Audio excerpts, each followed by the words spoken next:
এই যে বিচার পাওয়ার প্রশ্ন যখন আসে তখন আমরা এমনভাবে উপস্থাপন করি যে বিচার করার পরে সব কিছু হবে, আগে বিচার।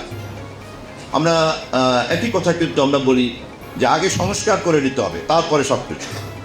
হ্যাঁ, এর আগে কোনো কথা নাই, বিচার না হওয়া পর্যন্ত কোনো কথা নাই, সংস্কার না হওয়া পর্যন্ত কোনো কথা নাই।